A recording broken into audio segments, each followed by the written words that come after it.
की राज्यामध्ये महाराष्ट्रामध्ये मान्सूनचं आगमन झालंय, पण ते कसं झालंय, दक्षिण महाराष्ट्रामध्ये काही जिल्ह्यामध्ये झालं, म्हणजे काही सांगली, सातारा, सोलापूर, कोल्हापूर, बीड जिल्ह्यामध्ये काही भागातच झालंय, लातूर जिल्ह्यात काही भाग, पण सर्वदूर झालेलं नाही. म्हणून हा अंदाज सर्व शेतकऱ्यांना लक्षात यायचा. तर मग पुढची परिस्थिती काय राहणार आहे, तर उद्या 10 जूनला तुम्हाला एक सांगू इच्छितो. 10 जूनपासून काय होणार, आणखीन मराठवाडा आणि दक्षिण महाराष्ट्राकडंच म्हणजे ना इकडल्या भागातच आणखीन मान्सून राहील.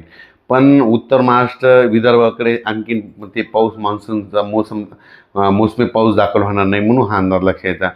त्याच्यानंतर तुम्हाला एक सांगू इच्छितो, 10, 11, 12पर्यंत आणखीन काय होईल, म्हणजे मराठवाडा आणि दक्षिण महाराष्ट्रामध्ये सातारा, सांगली, सोलापूर, कोल्हापूर, पुणे आणि इकडे मराठवाड्याचे लातूर जिल्हा, बीड जिल्हा, परभणी जिल्हा, नांदेड जिल्हा, धाराशिव, लातूर, हिंगोली ह्यापर्यंतच काय होईल, म्हणजे आणखीन 10, 11, 12, 13पर्यंत पाऊस राहील.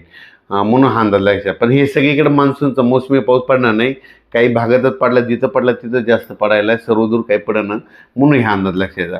पण त्याच्यानंतर काय झालं, विदर्भातले शेतकऱ्याचे फोन आले. तर मग विदर्भामध्ये आणि उत्तर महाराष्ट्रामध्ये नंदुरबार जिल्हा झालं, धुळे जिल्हा झालं, त्याच्यानंतर विदर्भामध्ये नागपूर, तिकडं म्हणजे काय परिस्थिती राहील, तर त्या शेतकऱ्याला सांगू इच्छितो की काय होणार आहे. म्हणजे 13 तारखेपासून, म्हणजे 13 तारखेपासून 13, 14पासून ते मग 16, 17, 18पर्यंत मग काय होईल, उत्तर महाराष्ट्र आणि विदर्भाकडे मोसमी पाऊस दाखल व्हायला सुरुवात होईल.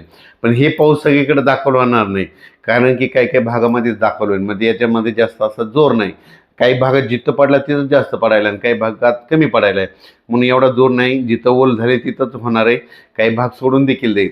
पण हे करत असताना तुम्हाला सांगू इच्छितो की 13, 14, 15च्या दरम्यान मग मुंबईला देखील, नाशिककडे देखील, मुंबईला देखील पाऊस बघायला भेटेल, पुण्याकडे देखील मोसमी पाऊस बघायला भेटेल. नंदुरबार, धुळे जिल्हा, जळगाव जिल्हा, संभाजीनगर जिल्हा, कन्नड ते भाग, त्याच्यानंतर सोयगाव तालुका, त्याच्यानंतर बुलढाणा जिल्हा, अकोला जिल्हा, अमरावती जिल्हा, वर्धा, भंडारा, गोंदिया, चंद्रपूर, यवतमाळ ह्या पट्ट्यामध्ये काय होईल, मग 13च्या नंतर तिकडल्या पट्ट्यामध्ये मोसमी पाऊस बघायला भेटत. पण तो पण सर्वदूर नाही राहणार, काय होणार आहे, काही काही भागातच पडणार आहे. मग शेतकऱ्याला सांगितलं तर याच्यामध्ये काय झालं की आहे पण थोडा कमजोर आहे. तर शेतकऱ्याला एक विनंती की जमिनीमध्ये जर ओल असेल तरच पेरणीचा निर्णय घ्या, नसता घेऊ नका. मी पहिल्यापासूनच म्हणलं होतं की यावर्षी पेरणीचे 3 टप्पे होणार आहे, एक 7 ते 14मध्ये. मग आता दक्षिण महाराष्ट्र, कोल्हापूर, सांगली तिकडे पाऊस झाला, त्यांच्याकडे ओल असेल तर ते पेरणी करू शकते, समजा की ते त्यांचा निर्णय घेतील. त्याच्यानंतर काय होणार आहे, जूनच्या शेवटच्या आठवड्यात म्हणजे 20 जून ते 30 जूनमध्ये एक पेरणीचा टप्पा राहील. मग त्याच्यामध्ये देखील महाराष्ट्रामध्ये पाऊस पडणार आहे.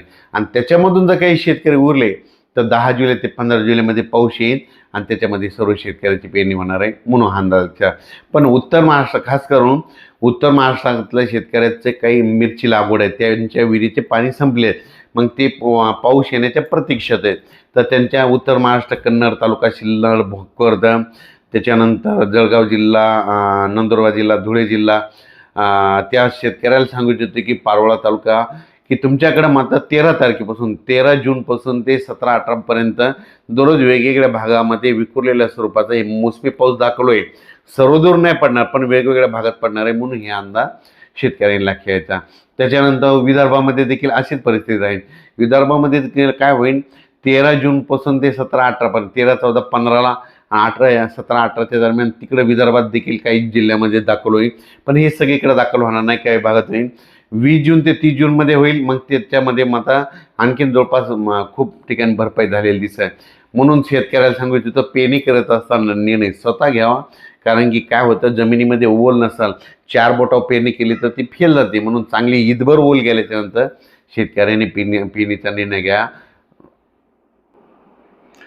परत एकदा शेतकऱ्याला सांगतो, हे मोसमी पाऊस कसा आहे, दक्षिण महाराष्ट्राकडून आलेला आहे, कर्नाटकमधून आलेला आहे. त्याच्यामुळे काय होईल, ते ह्यामध्ये 10, 9, आज देखील 9, 10, 11, 12पर्यंत काय होणार आहे, सांगली जिल्हा, सोलापूर जिल्हा, पुणे जिल्हा, त्याच्यानंतर बीड जिल्हा, धाराशिव जिल्हा, लातूर जिल्हा, परभणी जिल्हा, नांदेड जिल्हा, हिंगोली जिल्हा, यवतमाळ जिल्हा ह्या परिसरामध्ये काय होईल, जालन्यापर्यंत, की हे थोडं बऱ्याच ठिकाणी म्हणजे ह्या 3 दिवसामध्ये 9, 10, 11, 12, 13पर्यंत बऱ्याच भागामध्ये कव्हर करेल.